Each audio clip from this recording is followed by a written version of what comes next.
Olá, graça e paz, louvado seja Deus, esse Deus tão maravilhoso que tem nos ensinado tanto durante essa jornada aí que a gente está fazendo pela leitura da palavra, 365 dias pela Bíblia.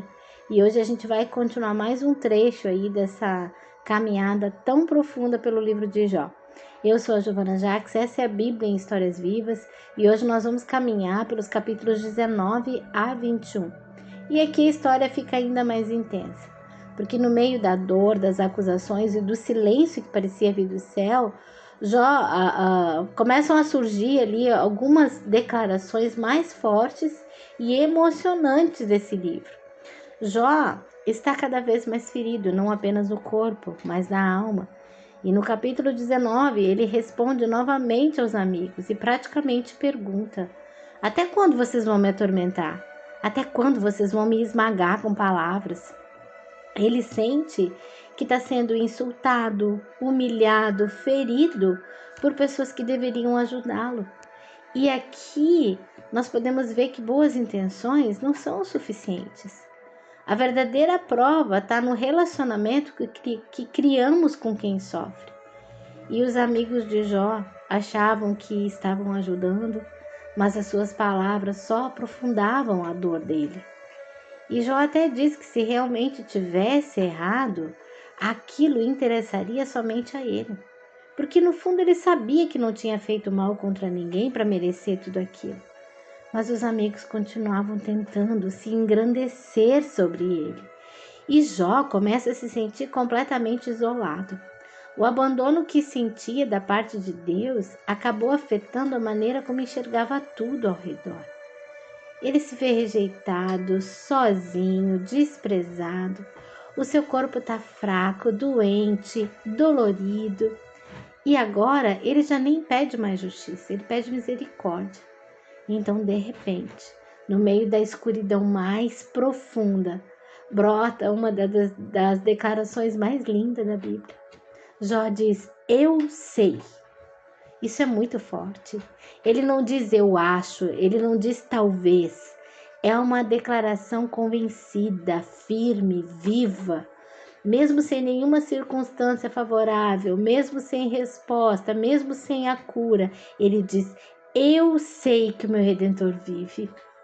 Aqui Jó fala de alguém que seria o seu libertador, o seu defensor, o seu protetor, o justificador.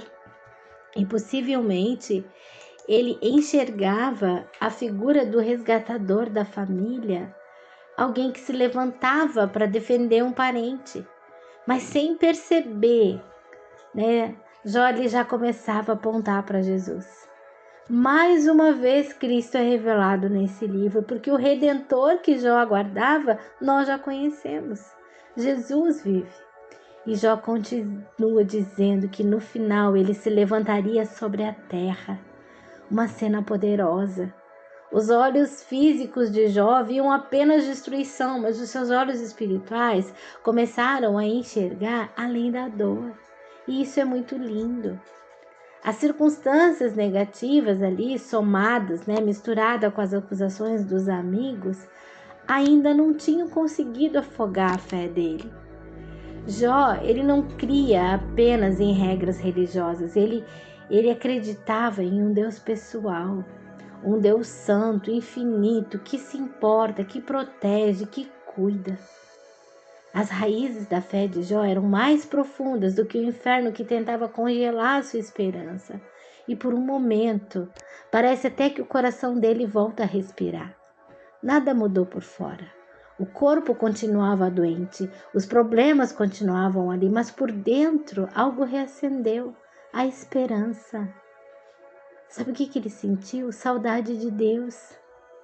E ali havia vida. Então Jó adverte os amigos.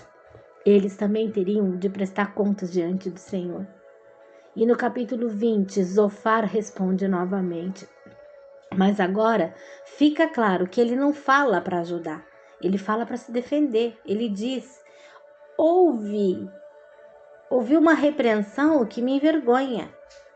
Conflitos aumentam quando pensamos mais em defender a nós mesmos do que em cuidar da outra pessoa. E mesmo assim, Jó ainda tenta fazê-los ouvir. É como se dissesse: escutem. Jó continua falando até hoje. Nós podemos aprender com a sua dor, com a sua perseverança, com a sua honestidade diante de Deus, porque o simples ato de estar ao lado de alguém que sofre já traz consolo. E sentir sozinho multiplica a dor. E Jó, ele estava completamente sozinho. Mas mesmo assim ele continua falando, ele continua fazendo perguntas honestas, né, que fazem parte aqui dessa caminhada de fé. Ele tenta romper a dureza do coração dos amigos e pergunta: será que alguém pode ensinar algo a Deus? Uma verdade profunda. No fim, é Deus quem nos ensina. É Deus quem conhece o mistério da dor. É Deus que sabe aquilo que nós não enxergamos, que vê aquilo que nós não enxergamos. Então, nós chegamos ali ao capítulo 21.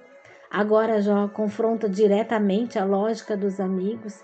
Ele pergunta por que tantos perversos prosperam, por que pessoas más vivem tranquilas, enriquecem, têm filhos, segurança, alegria, enquanto ele, que temia o Senhor, estava quebrado. E Jó começa a desmontar aquela ideia simplista de que toda dor é castigo. A vida é mais profunda do que fórmulas religiosas. Nem todo sofrimento significa rejeição de Deus. Assim como nem toda prosperidade significa aprovação dele. E aqui, Jó fala algo muito forte. Longe de mim o conselho dos ímpios.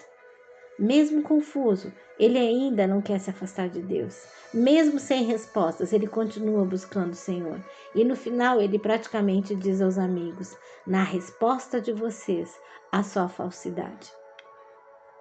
Pessoas que sofrem profundamente, queridos, muitas vezes desenvolvem um tipo de sensibilidade para perceber palavras vazias. Nós precisamos cuidar as vozes que nós escutamos. Promessas falsas, discursos prontos, espiritualidade superficial, tudo isso pode ferir ainda mais. Só Deus pode curar. Mas às vezes também escolhe não curar naquele momento. E por isso nós precisamos ouvir o Senhor em cada situação.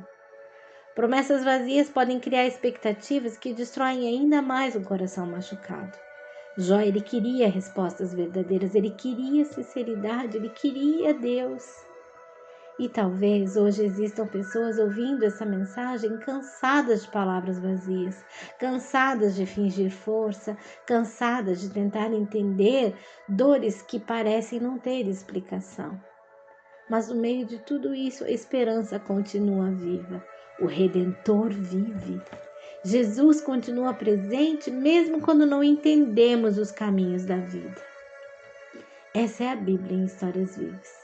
Que o Senhor nos fortaleça, que Ele aumente a nossa fé nos dias difíceis, nos livre de palavras frias, de palavras sem amor, e que o Senhor nos ensine a sermos presença, consolo e verdade para quem estiver sofrendo ao nosso lado. Amém? Um grande abraço e até amanhã.